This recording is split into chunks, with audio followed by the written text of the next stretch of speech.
Hey, watch the biggest names in mixed martial arts compete on IFL Battleground every Monday night at 8 on My 9. And this Monday, it's a battle for a spot in the semifinals. Catch the exciting match between the Condors and the Razor Claws. That's right, on IFL Battleground Monday night at 8 on My 9. Willie Taveras leads off. He takes a pitch low 1-0. It's a 1-1 game on the Honda scoreboard. Identical lines of 1-4-0. Top of the order for the Rockies. And that one's fouled away 1-1. You know, we had a shot of straightaway center field. The seating up above there, it's called the rock pile. And those seats are sold day of game, and there's not many seats to be had in the rock pile tonight. And there was a long line for seats in the rock pile today.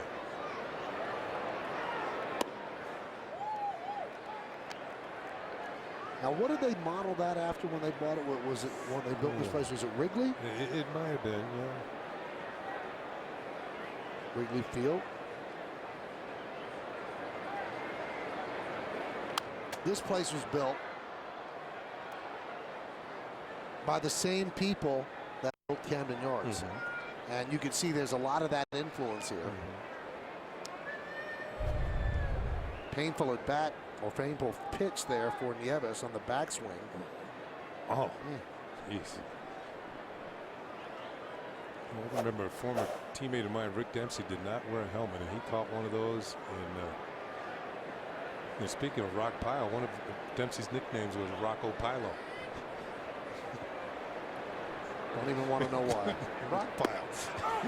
There's a strike to Barris. He is down looking.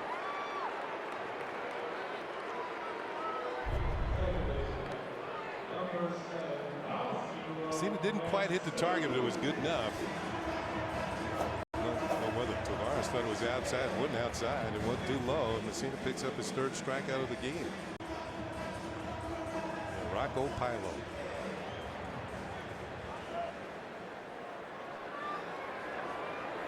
Here's Kaz Matsui.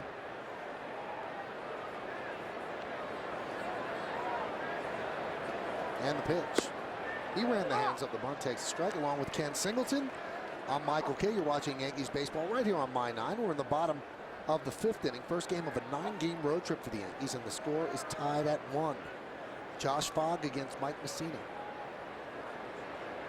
The 0-1. That one is looped to shallow left. It is going to dunk in for a base hit. Matsui gets the ball in quickly, and a base hit for Kaz Matsui with 1 out. I believe that would have been a bloop single anywhere, but still it accentuates what we were talking about before, that the outfielders have to play very deep. Sort of just slashed it off the end of the bat, sliced it out towards left field, and from one Matsui almost carries all the way to another, as Hideki's going to have to play this on a couple of hops and hold Kaz Matsui to a single. Kaz Matsui has stolen 11 out of 12 this year, so he is a definite threat to think about stealing second base. New York flavor on the coaching staff of the Rockies. The third base coach is a former Yankee, Mike Gallego, and the first base coach, a former Yankee, Glenn Allen Hill. Now the manager, Clint Hurdle, played for the Mets,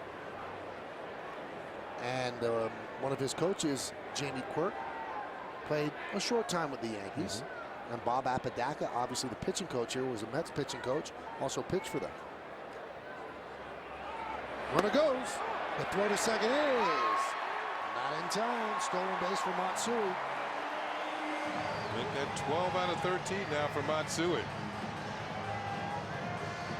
Didn't hesitate very long. He just took off, set, got a great jump. In fact, he was in motion before Messina delivered the pitch.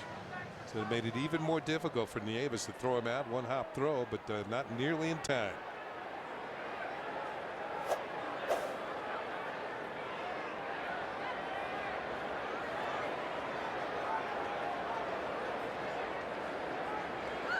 One to Holiday. That one's laced into right field. It is a base hit. Abreu comes up throwing. Here's the runner. Here's the play at the plate. He's in there. Runner goes to second. He's in there as well. An RBI single for Holiday. Moves to second on the throw, and the Rockies lead 2-1. Well, we told you that Matt Holliday's been one of the hottest hitters in baseball, and hitting over 400 in this stadium, over 400 this month. I thought Abreu had a chance to throw out Kazumatsui, even though he has great speed, but watch the ball when it hits the grass. It really slows up. We talked about how the infield grass is very high, and it just takes the air out of this throw from Bobby Abreu in right field, and allows Matsui to score easily. It wasn't such a bad throw. In other ballparks, it would have been a closer play. Here's Todd Helton. 1-for-1 with a walk. So the Rockies have their first lead of the night. 2-1 over the Yanks. And a breaking ball strike from Messina. We're talking about Glenn Allen Hill. He's with the Yankees, what, year 2000? What I remember about him, he hit a ball in the black seats when I think it was a pinch hit home run. He also, in 132 at-bats, had 16 home runs for the Yankees. So he was a good acquisition for that year. The 0-1. Missed inside 1-1. And Gallego, if you remember, was part of the group that started to turn the Yankees, where they started to rid the clubhouse of guys that didn't have winning attitudes. They signed Gallego as a free agent from the A's. That was when they brought in Jimmy Key as well. Just started changing the culture of the team. And a lot of people give him some credit for changing how that locker room reacted to wins and losses. 1-1.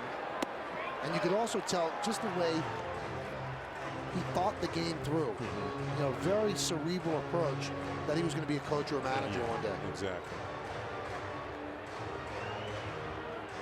Good guy, too.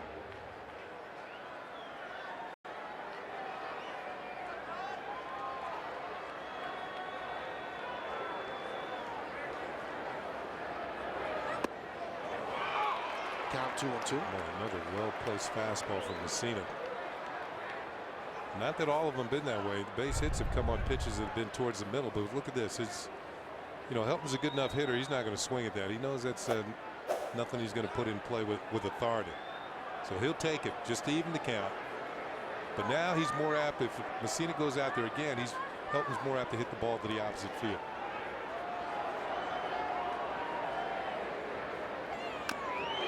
And that's what he tried to do on that pitch, and he missed it. He fouled it back. And he realized that was a pretty good pitch to hit.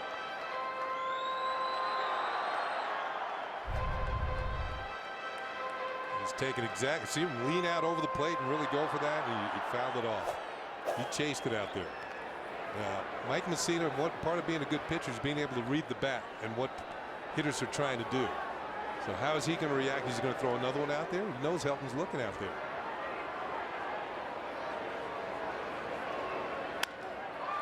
Grounded just foul. And he didn't. He came inside with that pitch.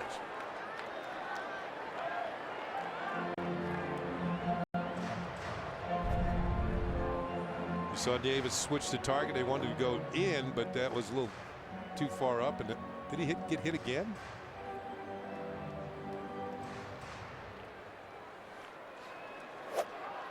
Catching's no fun.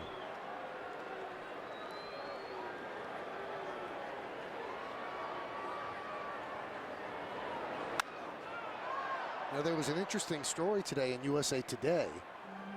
They had a big feature story on all the concussions in football and how catchers have suffered concussions for years on foul tips and didn't even realize they were suffering from concussions. Oh, it's just a headache. Oh, you know, my head hurts. That's probably why I'm forgetful. And Major League Baseball is starting to pay a lot more attention now to the wear and tear on catchers. Those foul tips are almost like getting punched in a boxing match, maybe even more so. They take your toll.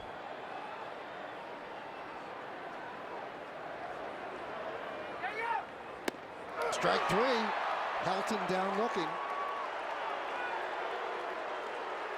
Big strikeout for Messina. And once again, another well-spotted pitch. You can see Nieva shift to the outside corner, throw the ball right. Man, that was perfectly thrown. You can't. He couldn't have walked it up there and dropped it in the glove any better than that. Good pitch from Mike Messina.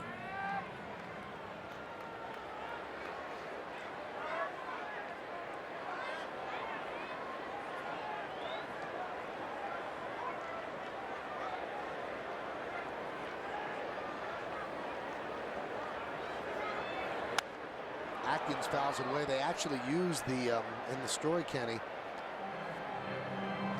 Mike Matheny, if you remember, a really good catcher, had 6 or 7 foul tips in a 3-day period, and finally had to go on the DL with a concussion, and he's still not playing. In effect, it ended his career.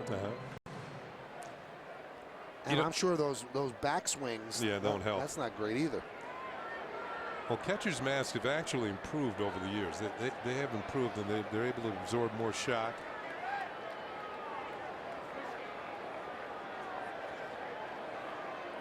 And we got that padding that on the forehead and around the chin and just above the chin area. Popped up.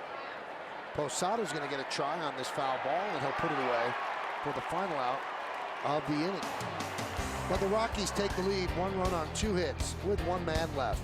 We go to the 6th, 2-1 Rockies. Deborah Norville and her award-winning investigative team on Inside Edition every weeknight at 6 right here on My 9. Bobby Abreu leads off. And there's a strike. We got a chance to meet Deborah Norville at the stadium the other day. Had her family with her. And lovely lady. Don Matting, the Yankee bench coach, still tutoring Posada. The intricacies of playing first base. You made a point between innings about Posada maybe lengthening his career because he learns how to play first base. Well, he's 35. Not many catchers catch that much past 35. He could still hit. He's a free agent at the end of the year. Yankees, I'm sure, would love to keep him, and maybe first base is a landing spot. Remember, he began his career in the Yankee organization as a second baseman, so I don't think that first base would be too much of a stretch for him, except on long throws. Throws in dirt, maybe. Yeah.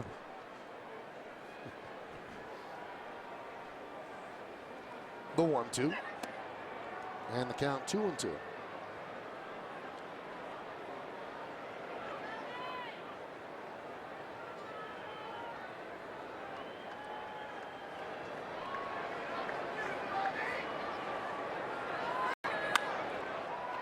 Lofted to left field.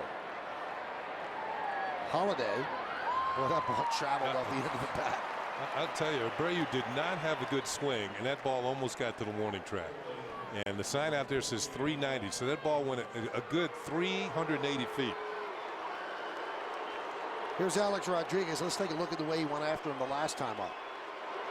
Started with a slider, and it was called a strike. Fastball missed inside. Looked like a little cutter, and he hit the inside corner for a strike. Backdoor slider. Front door slider, I should say. Then it was a good curveball. Struck him out. So 3 out of the 4 pitches were breaking balls. And that one's fouled back. So quickly, Fogg ahead in the count 0-1. Fogg, a 30-year-old right-hander. And he pitches well in interleague. He's 6-3 lifetime in 15 interleague games.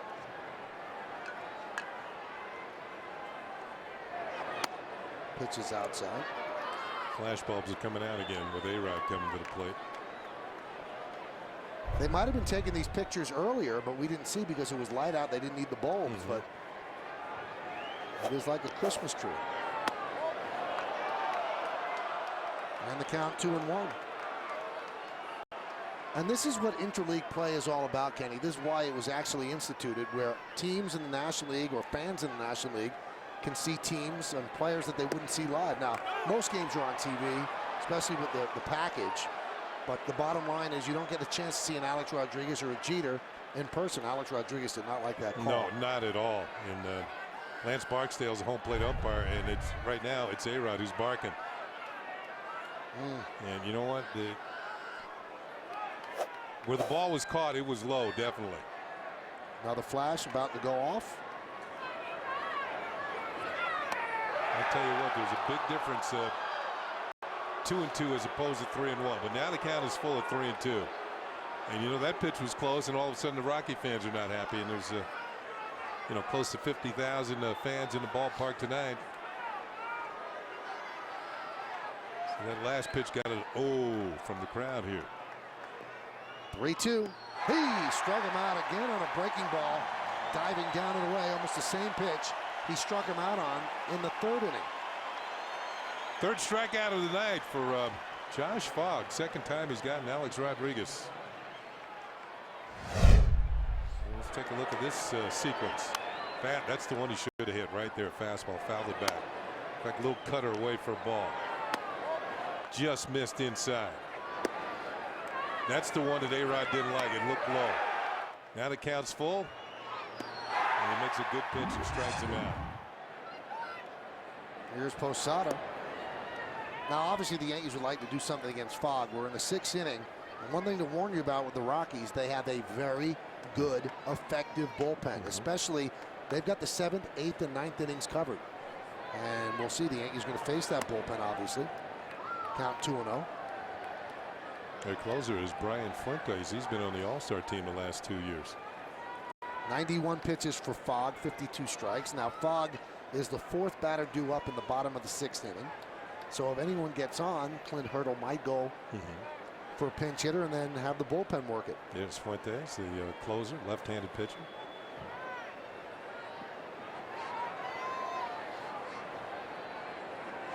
(2-0). Soft ground ball to second base. Kaz Matsui. And that'll do it. Good 6 innings for Josh Fogg as the Yankees go down in order 1, 2, 3. We go to the bottom of the 6th. Rockies 2, Yankees 1 right here on My 9. Let's take a look at the out-of-town scoreboard, which is brought to you by Ford. Philadelphia beat Cleveland 9-6. Detroit 15, Washington 1. All finals. Dodgers beat the Blue Jays 10-1, and the Mets shut out by the Twins and Johan Santana 9-0. That's some one-sided games there. Pitch to Brad Hawk is a little bit low. 1-0. Some more scores. Let's see the finals. Milwaukee beat San Francisco 6-2. St. Louis 5 and Kansas City 1. Bottom of the 8th inning.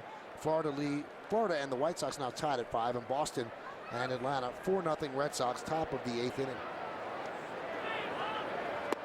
And did you hear the news on Boston? They had to send Kurt Schilling back to Boston today because his shoulder is bothering him and he's going to have an MRI tomorrow.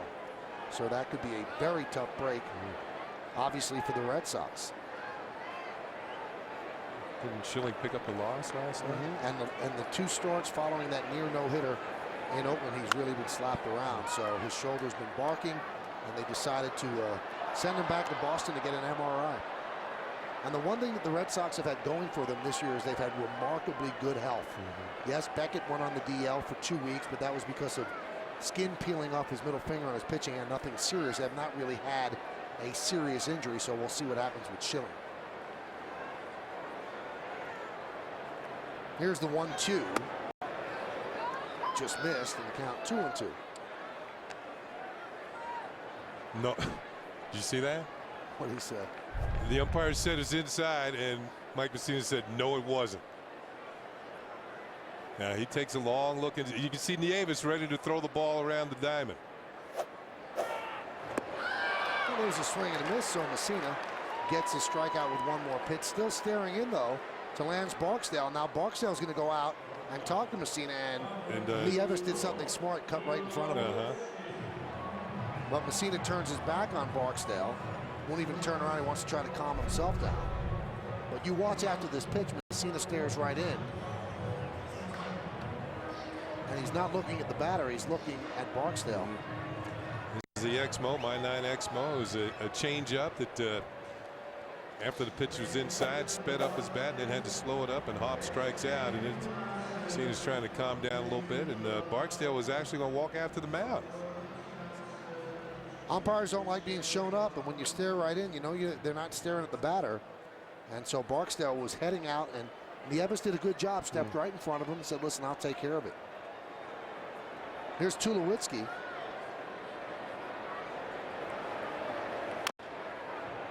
Grounded foul. Well, we've had it, you know, the hitter's not happy, and now some of the pitchers not happy either. So, had A-Rod not happy in the top half of the inning, and a pitch to change the count around.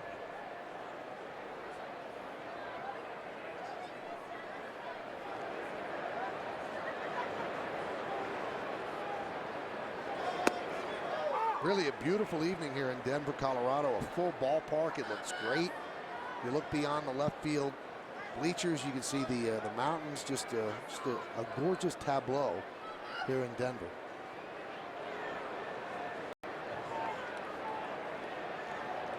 The 0-2 just missed. That is not a happy man right now. It is very interesting to watch the pitchers who don't get the calls they think they should get. And it works both ways. Hitters get upset too. This will be the 90th pitch of the night for Messina. Rip foul. But some of the greatest pitchers, Catfish Hunter, I mean, great control pitchers, Fergie Jenkins, you know, Gaylord Perry that I faced over the years, they would stare into the umpires when they thought they weren't going to get it. They didn't get a pitch they should have had. And, you know, being a hitter, you know, the umpire makes a bad call, at least what you think's a bad call. You don't really look at him, but you could say so that he doesn't need any help. That was not a strike. The 1-2. Grounded to short. His idol Fields. And a nice play by Posada. He went up and came right back down on the bag for the second out, saving his buddy Jeter an error. You know, the only thing that was might have been wrong in the case for Posada. Watch where he brings his foot back down, and I thought maybe Tulowitzki might have stepped on him. But you have to still bring it down just on the edge of the bag. But watch his foot. Does he get too much of the base? No, it's not too bad. I mean, there might have been a little contact there. But you're right. He proves you have to get up to get down as he makes the play. You know what's interesting, Kenny? Over the weekend, when Joe Torre was talking about whether or not he wanted to play Posada, he said the last thing I need is for him to land on the bag and have it be too much of the bag. That one's hit deep to left by Torrealba. See ya! A long home run for the catcher of the Rockies. And it is a 3-1 Colorado lead.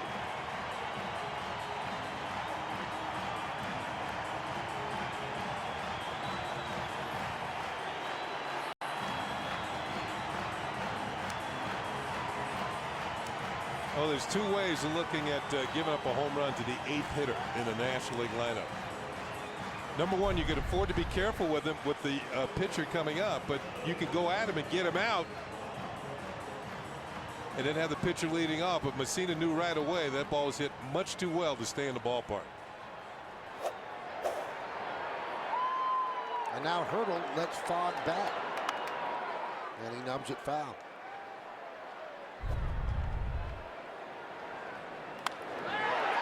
There's another look at the home run. Matsui is going to give up on it by right here, but it would have been interesting if even if Torrealba got a single or a walk that places the onus on the manager, Clint Hurdle. Was he going to let Fogg hit? Well, now he's up by 2 runs and he's going to let him hit as Torrealba hits his 3rd home run of the year. And that traveled 398 feet at Yankee Stadium. It's either an extra base hit or an out. It's not over the fence. The 0-2. And Fogg goes down swinging, and that'll do it. But a big run for the Rockies. 1 run on 1 hit, a home run off the bat of Torrealba. And we have played 6 here at Coors Field. That home run makes it Rockies 3 and the Yankees 1 on my 9. Hey, don't forget to cast your vote now at my9ny.com for tonight's fan pick player of the game, brought to you by ChevyOffers.com. So get involved. We go to the 7th inning. Rockies 3, Yankees 1. Fogg still in there, deals to Matsui, and the pitch outside 1-0. 3-7-0 for the Rockies, 1-4-0 for the Yankees. Yankees have won 11 of their last 12, and they are 13-3 in June. High fly ball, fairly deep center, a lot of room out there, and Taveras puts it away for the first out. Hey, this copyrighted telecast presented by authority of the New York Yankees and may not be reproduced or retransmitted in any form, and the accounts and descriptions of this game may not be disseminated without the express written consent of the aforementioned New York Yankees. Yankees have only put back-to-back hits together in the 2nd inning. That's when they scored. A-Rod with a single and Posada with a double, and they would score on a ground out by Matsui. And we told you they know that the Rockies sport some pretty good late relievers. And there's double-barreled action out there right now. And the pitch to Cano is a strike.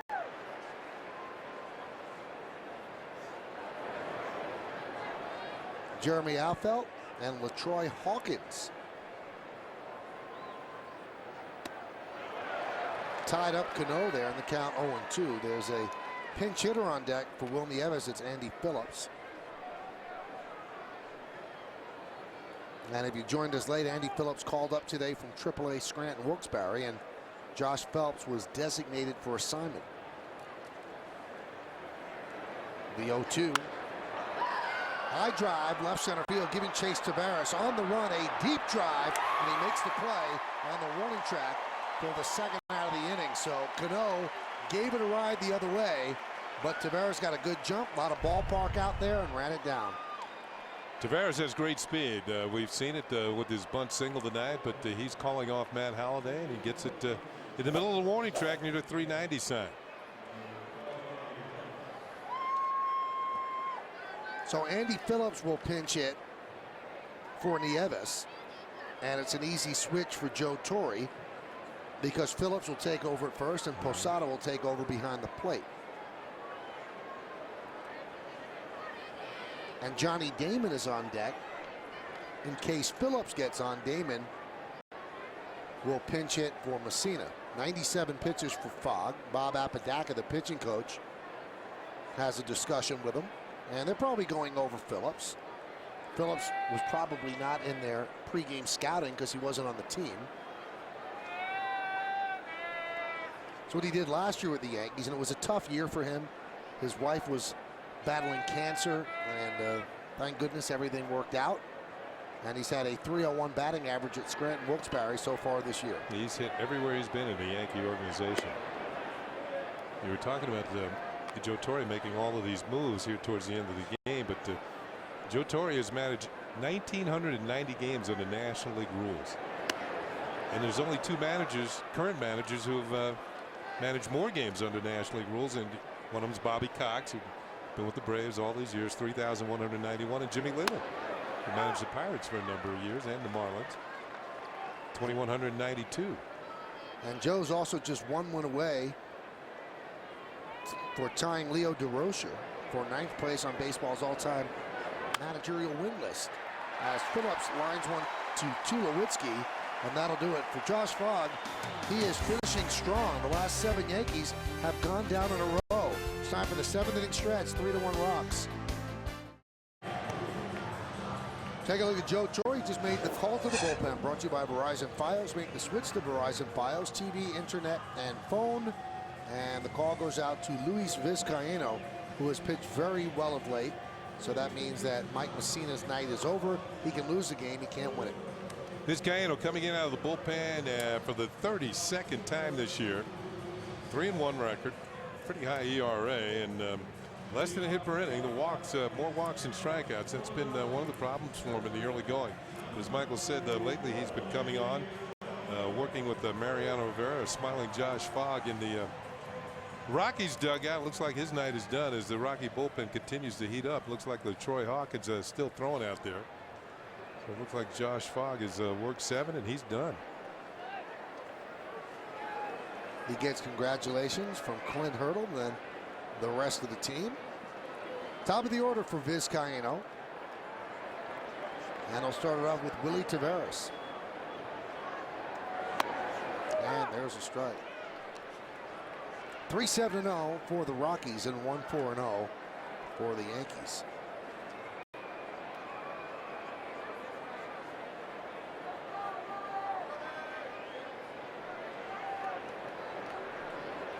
The 0-1. There's a strike. 0-2. Mariano Rivera has tapped into something with Vizcaino because Vizcaino believes in him, looks up to him, and Mariano's been working on getting a sharper break and more depth on the slider. And Joe Torre said you can see the difference. There it is right there, out of the strike zone, but still had a decent break to it.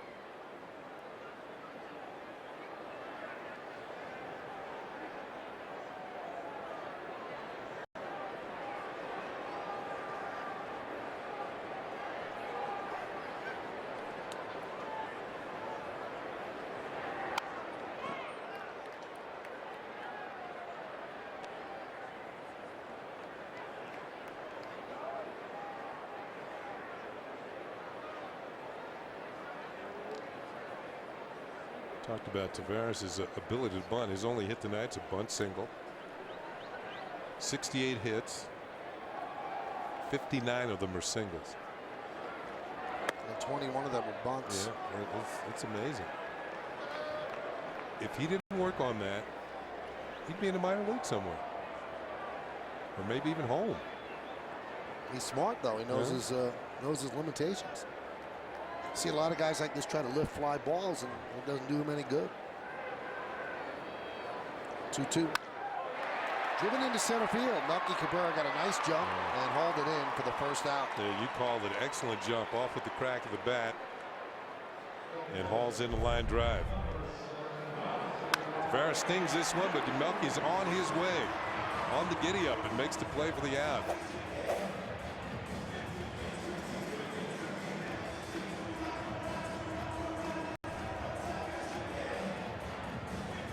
Mike Myers and Brian Bruni warming.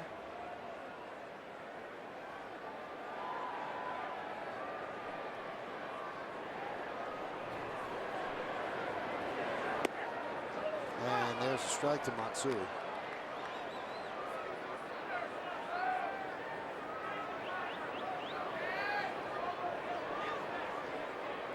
Matsui, a single to left last time up. Stole second, then scored on Holiday's base hit. Yeah, that was a big stolen base. You know, the Rockies have stolen what, two bases in this game, and both those runners eventually came in to score. Tavares in the third inning, and Matsui in the fifth.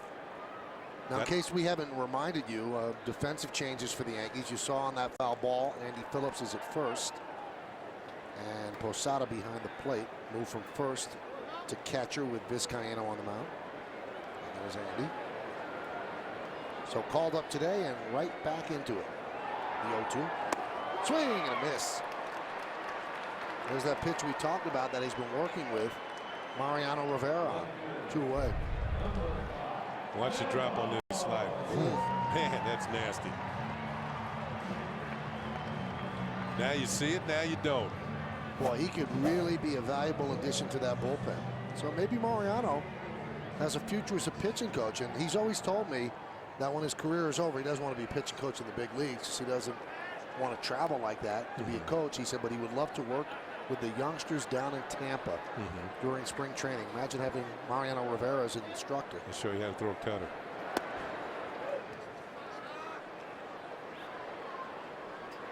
Or even flick seeds, you know, just.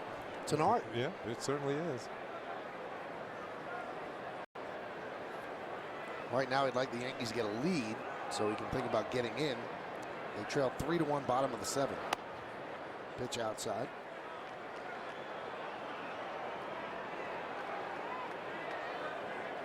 Along with Ken Singleton, I'm Michael Kay. See Corpus, the right-hander, warming for the Rockies. We're watching Yankees baseball right here on My 9. We're in the bottom of the 7th, and the Rockies lead 3-1. And Holiday's from Oklahoma, out of Bobby Mercer territory. Stillwater. You have to ask Bobby out. Where's Stillwater?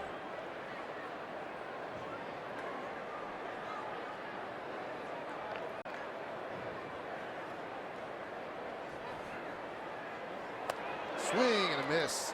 3-2.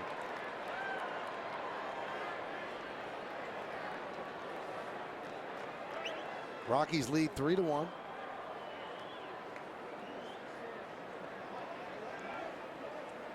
Corpus is one of 4 righties in the Rocky bullpen and 3 lefties, so nicely balanced bullpen. And Holiday walks. Hey, tonight after the game, keep it right here on My 9 for highlights and analysis of tonight's baseball action. The 100-game wrap-up tonight after the game right here on My 9.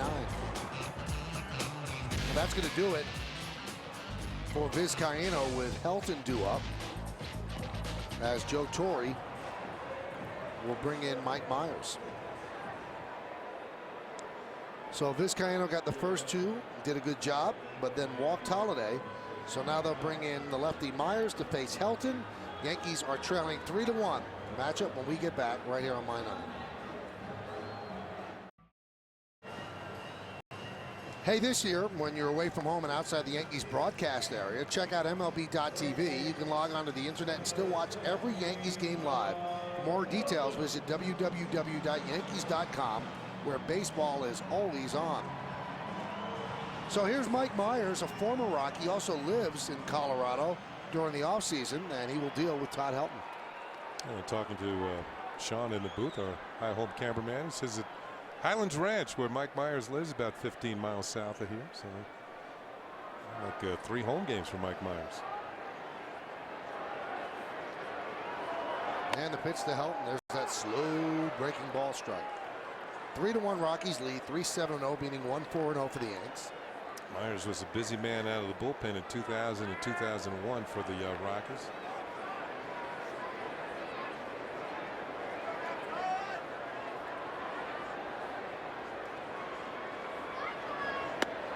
Every reliever got a lot of work in those days. He appeared in 78 games one year, 73 the next.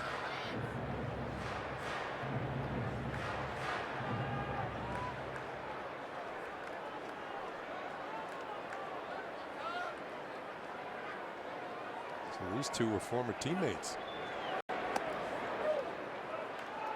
Count 2-1. One thing about Todd Helton we mentioned his exploits as a hitter. He's got a streak going, 9 straight 300 seasons.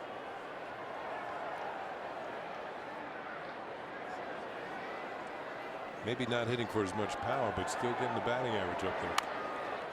Count 2-2.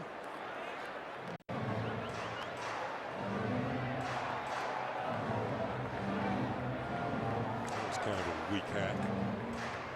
And he picked up the ball late out of the hand of Mike Myers. Vizcaíno now after pitching the first 2/3.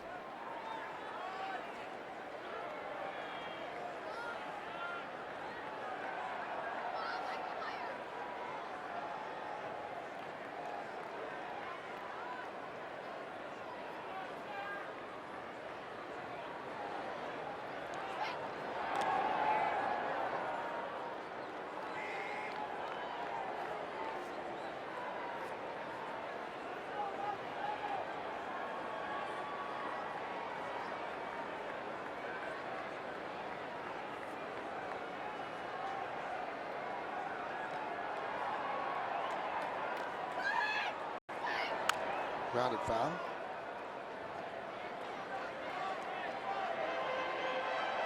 Pretty nice resume, huh, Kenny? 11 seasons all with the Rockies. 5-time All-Star, 3-time Gold Glove winner. He'd field his position.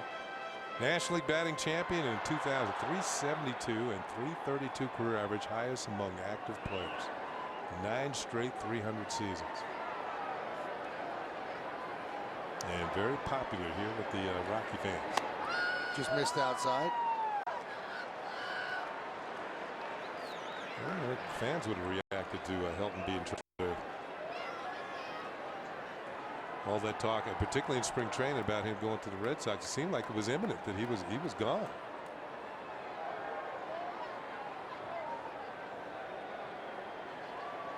Played college football and was a quarterback at Tennessee. Runner goes. Just missed outside. Myers stepping toward the dugout. Thought he had strike 3, and now he stares in. So Yankees not thrilled with Lance Barksdale. And Joe's going to make another move. He's going to make a double switch this time. As you see Johnny Damon coming out of the dugout, looks like Johnny's going to go to first base. Here's that last pitch, and you make the call. Well, that was very, very close. So now Johnny Damon will bat in the number 9 hole, and the pitcher will bat in the number 8 hole. Joe goes to the bullpen. We'll be back.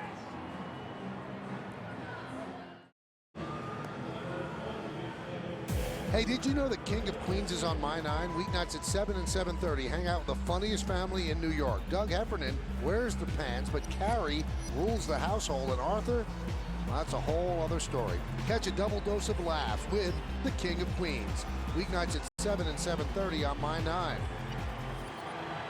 Andy Phillips has a short inning at first base. Johnny Damon takes over for Andy at first. And Brian Bruni takes over for Mike Myers on the mound. A double switch by Joe Torre. Bruni against Atkins. First and second, 2 outs. And the fastball is inside. So you see Bruni's numbers, and if you're keeping score at home, Bruni will now bat in the number 8 slot for the Yankees, and Damon will lead off in the 8th inning. He will bat 9th.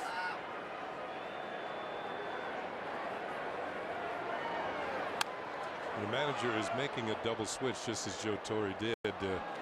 All started by the fact that Mike Myers walked Todd Helton, and he wanted the right-handed pitcher to come in to face Atkins.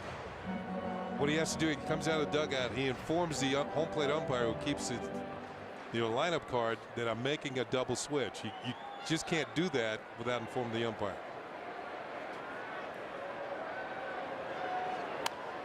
So the umpire will know who's going to bat where. That's a costly, ineffective job there by Myers, because it cost the Yankees a play. Yeah, that's right. You start using up your bench that way.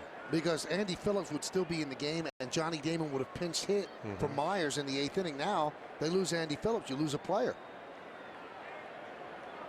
That's why Myers is upset. He thought he had strike 3. The 1-2 fouled away.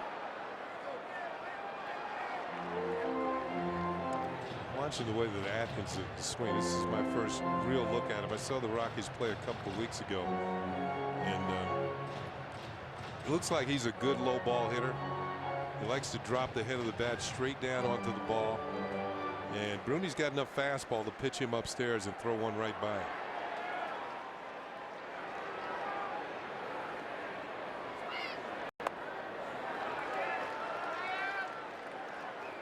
And the count 2-2.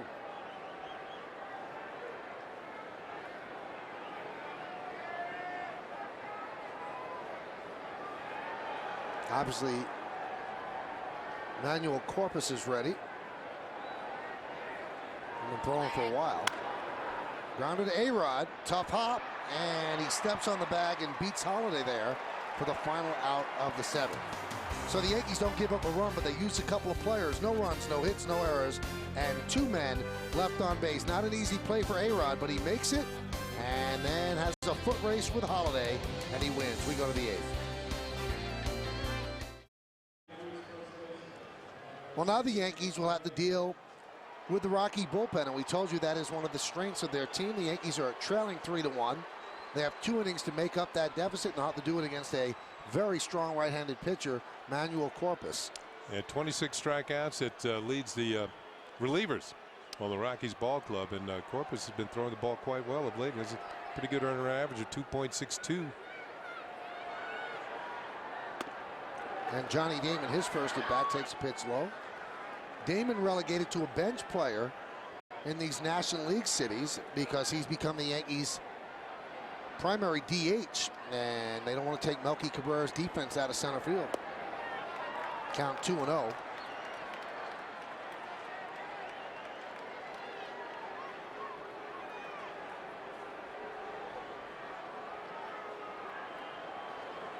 And Cabrera is on deck. Count 2-0 here. It wouldn't surprise me if Damon's just taking. He's going back to his leadoff hitter skills. And he does take for a strike.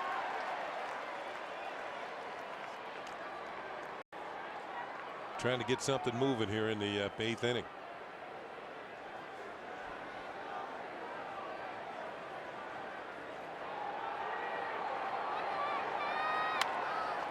Slice foul the other way, 2-2. We're in the 8th inning at Coors Field, and the Rockies lead the Yankees at 3-1. You see Ron Balone warming for the Yankees in their pen.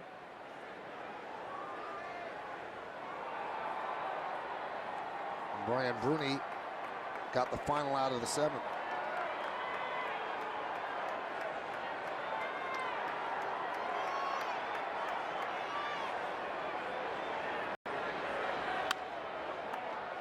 Spoiling the tough ones, as Johnny Damon can do, leading off innings and just stretching out pitchers, making them throw pitch after pitch. They hit the corner, he fouls it off.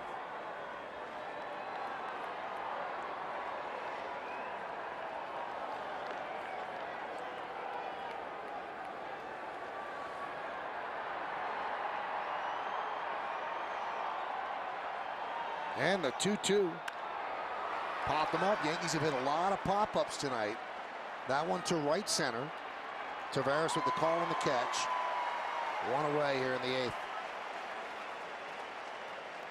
That was his 6th putout for Tavares in the game tonight. So he's been busy in the outfield. He's ranging all over left center, right center, center.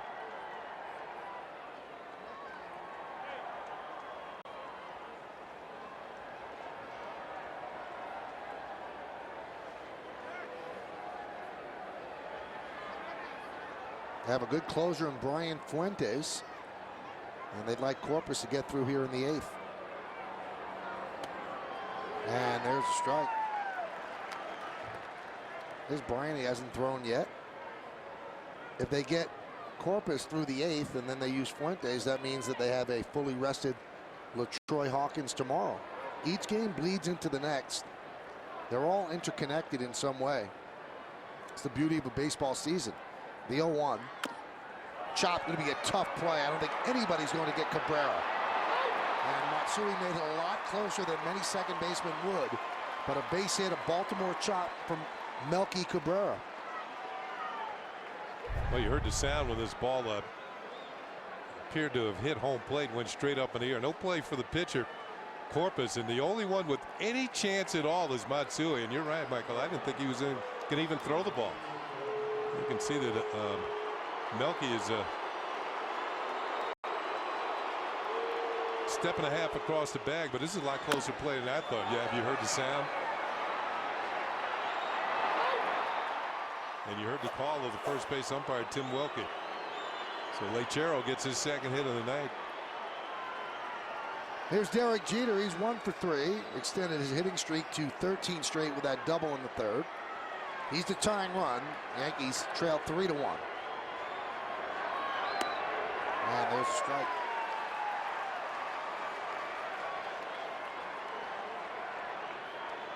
Jeter did increase a hitting streak to 13 games with a double in the 3rd inning.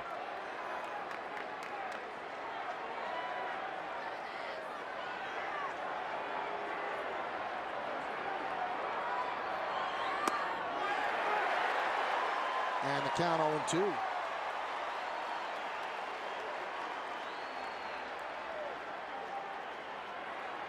Yankees, who have been doing so much hitting of late, they did get slowed down temporarily by Oliver Perez on Friday when they lost 2-0. But they bounced back with 10 runs on Saturday and then 8 runs on Sunday against Glavin and El Duque. The 0-2. Look out. Did it get him? Well, just missed him in the count 1-2. I don't know how he got out of the way.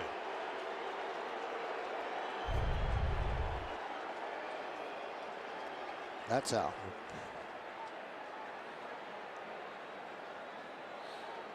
Let's see it on the Exmo. Watch him vacate the premises. Brings the arms in. And just underneath the hands as he leans out of the way.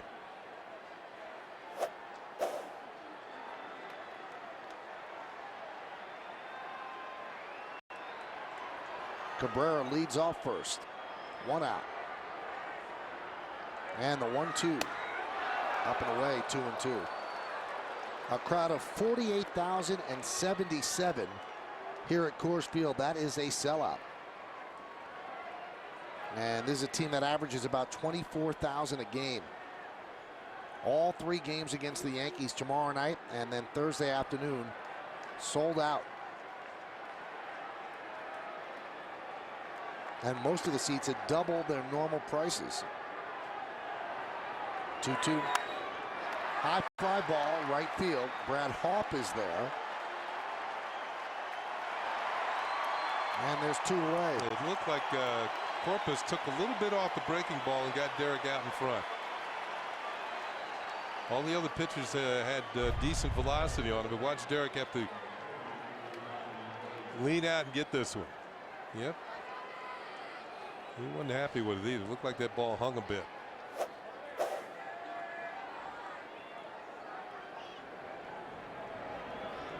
Hey fans, don't miss Sunday, July 1st at Yankee Stadium when the Yankees play the Athletics. The first 18,000 fans 14 and under receive a Yankees baseball card 10-pack courtesy of Topps. For tickets, Log on to Yankees.com, visit the Yankee Stadium ticket window, Yankees clubhouse shops, or you can call Ticketmaster at 212-307-1212. Now it's Affeldt and Hawkins, so they'll use Hawkins if they have to get out of this inning.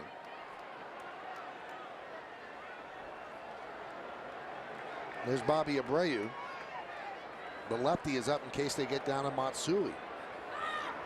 And the pitch is outside, 1-0. We told you earlier, Abreu with 8 home runs lifetime in this ballpark. And those while he was with the Philadelphia Phillies.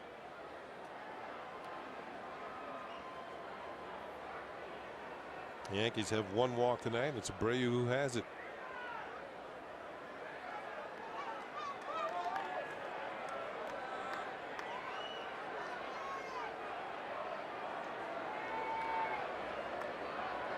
The 1-0. There's a good pitch. Strike on the outside corner. Good fastball. Obviously a pitcher we haven't seen much of, but he's got good stuff. Along with Ken Singleton, I'm Michael Kay. You're watching Yankees baseball right here on My 9. Good game, top of the 8th inning. Rockies lead the Yankees 3-1. First game of a 3-game set between these two teams in interleague play. And the 1-1.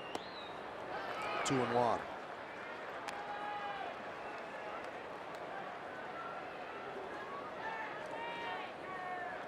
Alex Rodriguez awaits ominously on deck for the Rockies.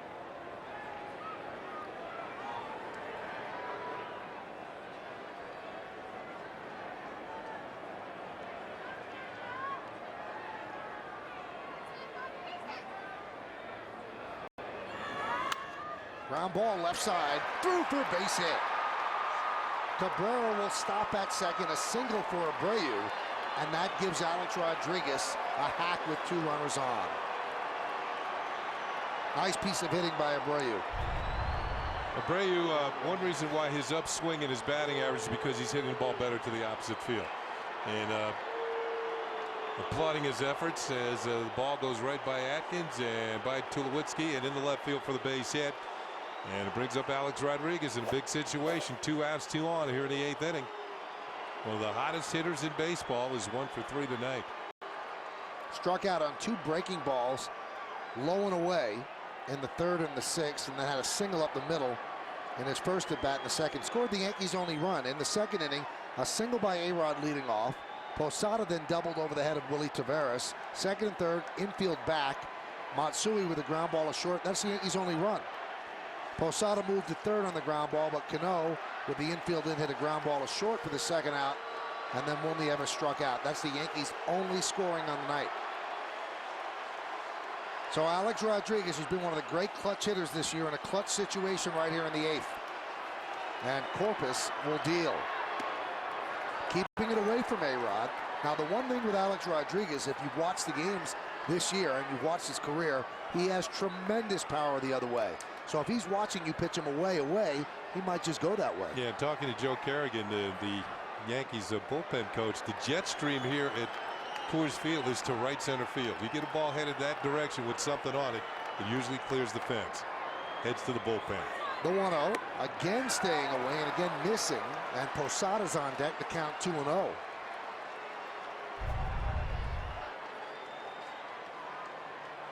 Torriablos shifts to the outside. Now A-Rod can really pick and choose here. He can afford to take a pitch for a strike if it's not to his liking. If it is to his liking, he can let the bat fly and let it go.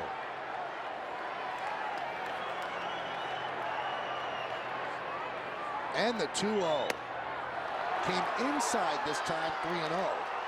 You think there's any way he doesn't have the green light? I think he has it, but once again, if it's got to be right where he wants it. 1st and 2nd, 2 outs here in the 8th inning. Baseball's hottest hitter, Alex Rodriguez at the plate, and a 3-0 count.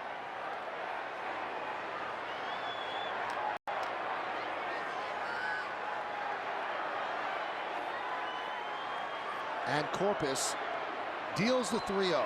Look at it. And it's ball 4, and the bases are loaded with Yankees for Jorge Posada. Yeah, it was obvious he was being very careful, but he's also moved the tying run into scoring position. Well, Clint Hurdle has seen enough. Looks like he's going to go for the lefty. No, he's going for LaTroy Hawkins. So they will keep Posada batting from the left side.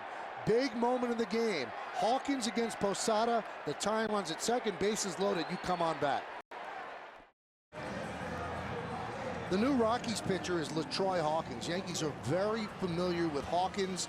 They remember him from his Twins days. He's always been very good as a setup man, and he's never been able to handle the workload of being a closer. But he's a setup man here with the Rockies, and you see his numbers. 17 hits in 16 in the third innings. The control's been pretty good, only 4 walks. But Posada has good numbers against him. The other choice for Clint Hurdle, the manager, is Manuel Porpoise now out of the ball game, was Jeremy Affeldt, the left-hander who continues to throw, and Posada has pretty good numbers against him. So both these pitchers coming out of the bullpen, both choices might be to the liking of Jorge Posada. You can see the bases loaded.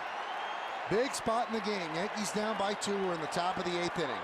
Posada, great numbers with the bases loaded. 7 grand slams, a .322 lifetime average.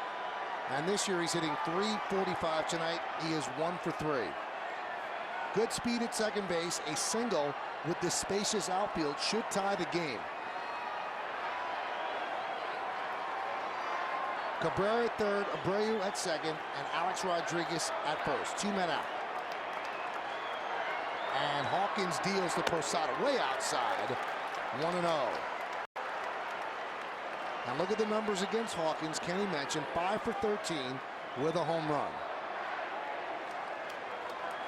Sellout crowd suddenly getting very quiet, kind of holding their breath.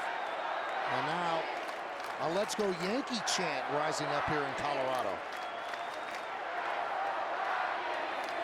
The 1-0. There's a strike. 1-1. Now the Rocky fans trying to fight back with a Let's Go Rocky chant. Good pitch to the corner. You know, we were told earlier today that Yankee games, of course, in the East Coast start 2 hours earlier, so that a lot of fans watch the Yankee games leading into the Rocky games. On the Major League package.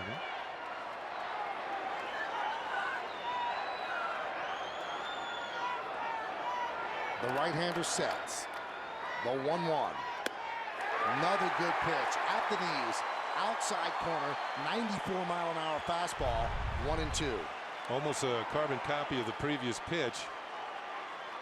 Torrealba with a nice low target. You can see him down on his knees.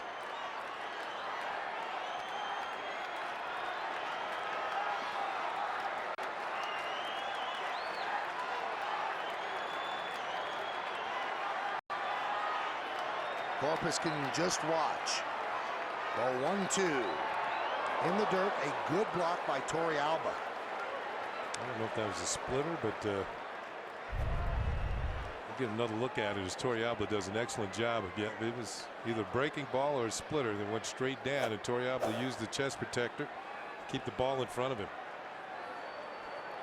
Wants to make it work on 2-2. 3-2. The Yankees have an advantage. The runners go. Here you can try to make your nasty pitch on 2-2. 3-2, you have to throw a strike. And the 2-2 pitch. Hit sharply to the shortstop, Tulowitzki. They go to second. They just get the force on A-Rod. And Hawkins gets out of trouble. So Posada hit it right hard, but right at the shortstop, Troy Tulowitzki. For the Yankees, a wasted opportunity. No runs, 2 hits, no errors, and the bases are left loaded. A hard one hopper to Tulowitzki, to Matsui, and they just get A-Rod. We go to the bottom of the 8th. Let's take a look at the out-of-town scoreboard brought to you by Jeep. It's final everywhere else. Phillies beat the Indians 9-6. Detroit beat up on Washington 15-1. Dodgers over Toronto 10-1. Minnesota shut out the Mets 9-0 behind Yohan Santana. Elsewhere, Boston shut out Atlanta 4-0. I believe that was Matsuzaka on the mound. Florida 7 and the White Sox 5. Milwaukee 6, San Francisco 2, and St. Louis beat Kansas City 5-1. And now Corpus, who loaded the bases, getting a lecture from Bob Apodaca. Bruni's still in there, and there's a strike. 1-1 on Hawk. 3-1 Rockies lead.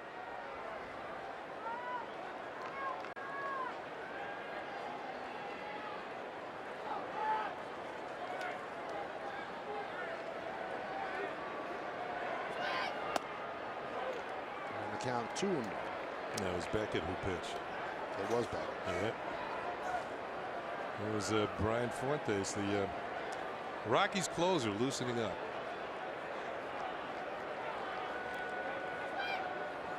Now 10-1. Hop goes the other way and picks up a single to open up the bottom of the 8th inning. That's his first hit of the night. Hop has been swinging a very hot bat of lately. He'd homered in 3 straight games coming into tonight, and 4 of his last 5. He's almost got A-Rod numbers going. 11 home runs in his last 28 games. So 11 of his 12 home runs have come within the last month.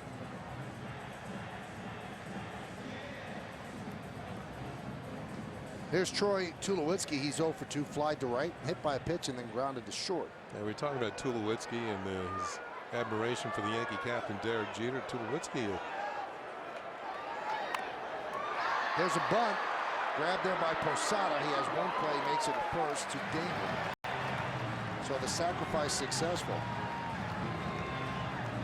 Tulowitzki, I was saying, it was a 2-time All-American at Long Beach State, 3-year starter. The Rockies, I should say, drafted him in 2005.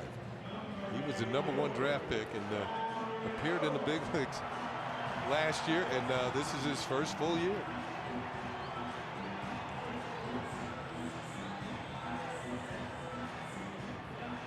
And that is the same school that produced Bobby Crosby of the A's.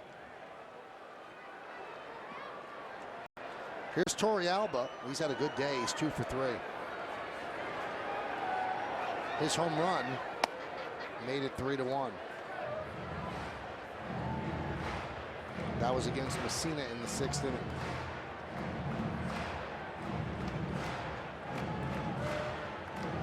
Torrealba's actually hit the ball hard 3 times. He got a base hit, wrapped into a double play. I mean, he had a hot shot at Derek Jeter. Chases a high fastball.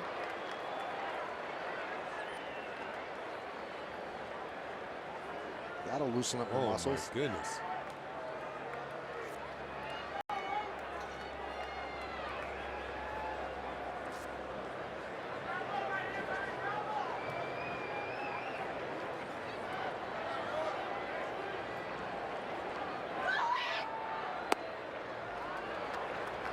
And the count 2-1. There's a pinch hitter in the on-deck circle, or would-be pinch hitter. It's Ryan Spilborghs, a right-handed hitting outfielder by trade. Big run at second base. Going to be tough enough, down 2 against their closer. So the Yankees want to keep the Rockies off the board here in the bottom of the 8th. And another big cut by Torrealba, and the count 2-2. Well, Torrealba hit a home run his last time up, and sometimes it feels so good to hit a homer, you want to hit another one real soon. But he's had a couple of home run cuts and come up empty on both of them.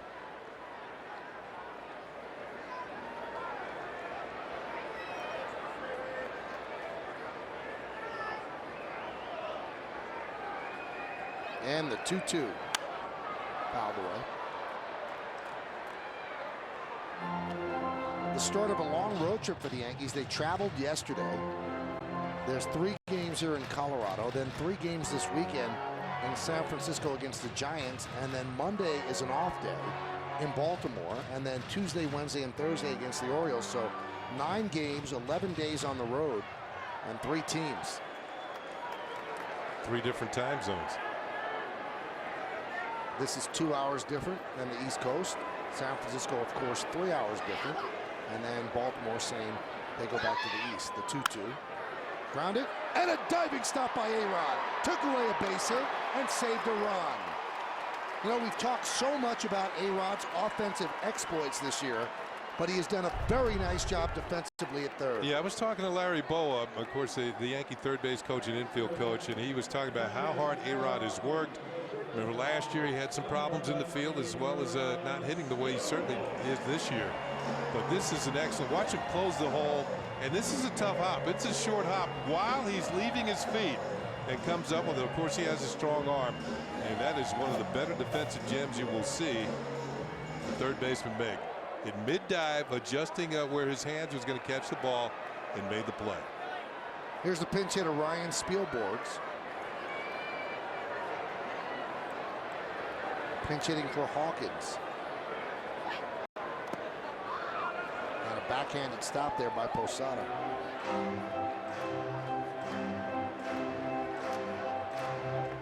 That's Hop at second base. And there's Spielborg's numbers.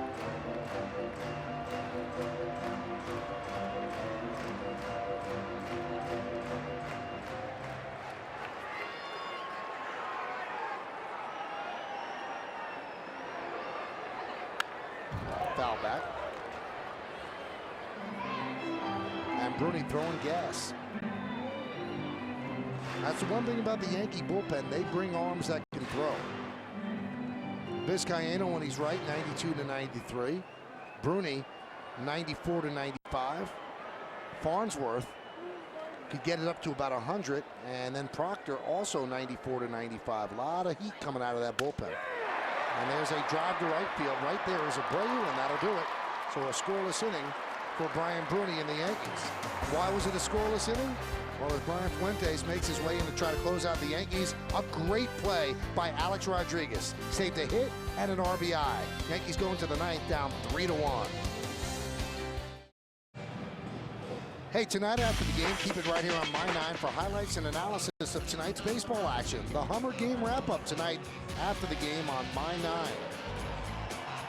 Well, the Yankees know that the Red Sox have already beaten the Atlanta Braves 4-0. So the Yankees came into this game down 8. But if they don't rally here in the ninth inning, the Red Sox lead will go back to 9. Yankees trail 3-1, 3-8-0, beating 1-6-0. And now the lefty reliever, the closer, Brian Fuentes, comes on. He has 18 saves, and his numbers are outstanding. Well, he's got two lefties to face right off the bat.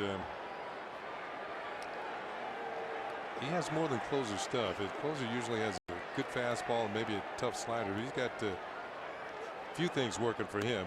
First of all, a slingshot type of delivery that's tough on lefties. That's what Matsui's done tonight. He's 0 for 3.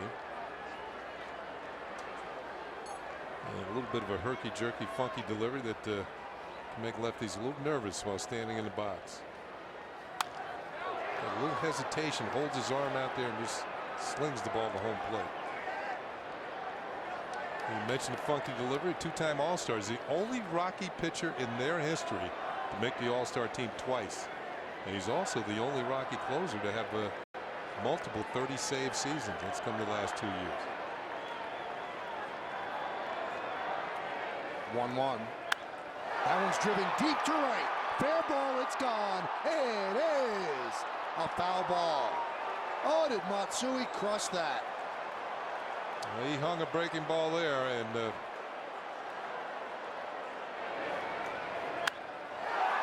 Matsui doing the lean. And turn around and come back.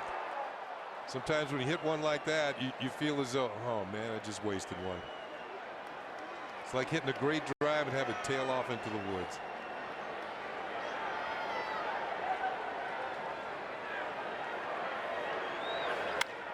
That one's driven into right center field. Giving chase is off. He's going to have to play it off the wall. Hustling in the second is Matsui, so he leads off with a double here in the ninth. He missed a home run going into the gap. Well, you know what? It appeared that Fuentes hung another one to it. And this time Matsui kept it fair. Out over the plate. Hideki gets good extension with his swing. He's got the power and rips it towards the gap. Hawk can't get there quickly enough. And Tavares on his horse as well. And you're right, Michael. He didn't miss by much. There's our ex-Mo of the Belt tie fastball.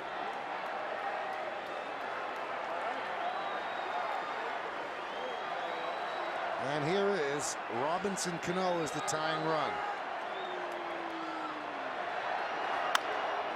Chopped to short. Tulowitzki will make the out at first. Moving to third is Matsui. Rockies don't care about that run.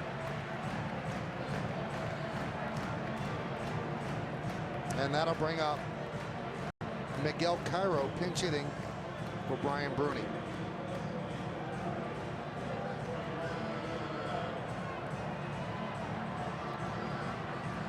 Cairo's only had one pinch hit appearance this year. He's 0 for 1. That's when you're a extra man or utility player in the National League, you get many more pinch hitting at bats.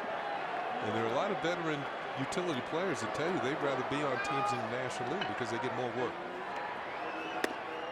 But now at least Cairo, in his mind, is a regular player, and he's gotten a lot of at-bats of late, so he's not coming up here cold as he normally would be if he was strictly a pinch hitter.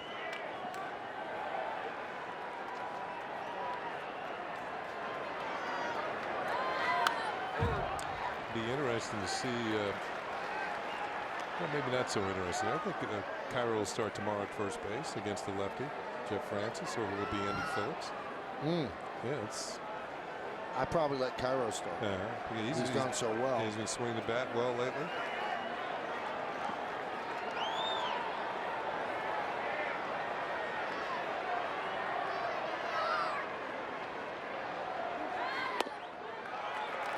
He could help insert himself in the lineup here today, but tomorrow for the base hit tonight.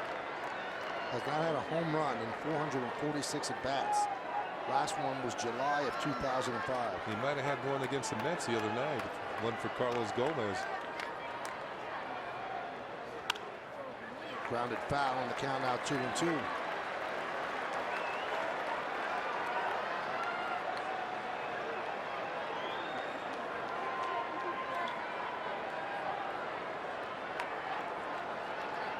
Closer for the Rockies is in, trying to nail down this 3-1 victory. Runner at third base for the Yankees in the 9th inning with 1 out. Pinch hitter Cairo at the plate. And the 2-2 from Fuentes. He struck him out in the dirt. And Torey Alba will make the throw to first. And the Yankees are down to their final out. And Johnny Damon comes up.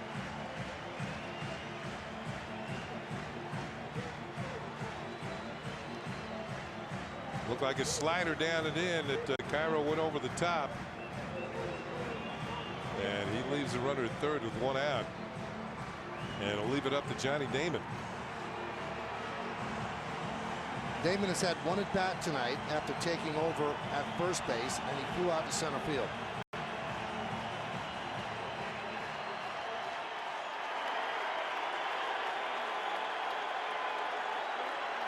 Fuentes deals. And a strike on the inside corner.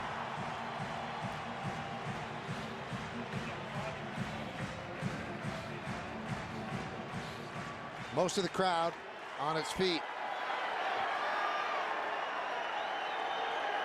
And now the Yankees are down to their final strike.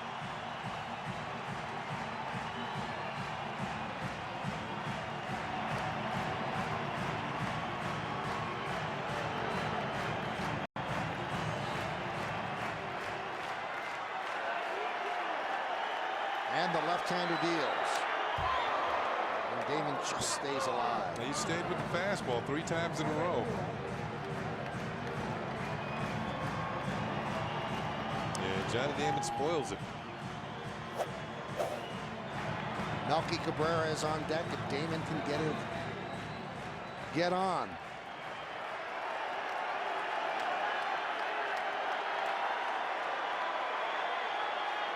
The 0-2.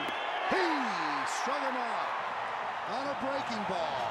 And Fuentes picks up the save as the Rockies win the game 3-1. For the Yankees in the 9th, no runs a hit. The leadoff double by Matsui. No errors and 1 man left. And the Rockies beat the Yankees 3-1. Josh Fogg with the win and Brian Fuentes with the save. So with that loss and the Red Sox win, The Yankees are again 9 games out in the American League East. So the start to a very long road trip does not go well, as the Yankees cannot get on track offensively, and they lose this one 3-1.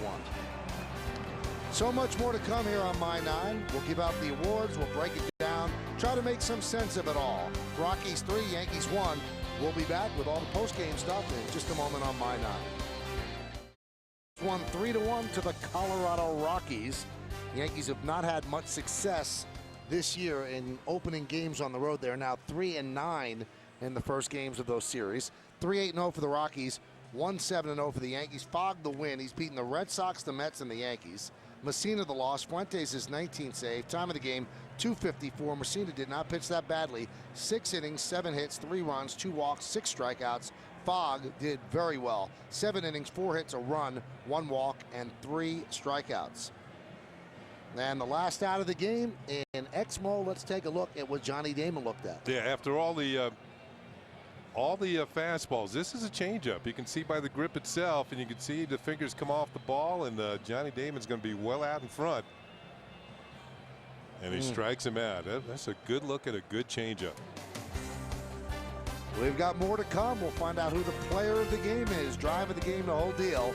We've got it all. Rockies beat the Yankees 3-1 here at Coors Field.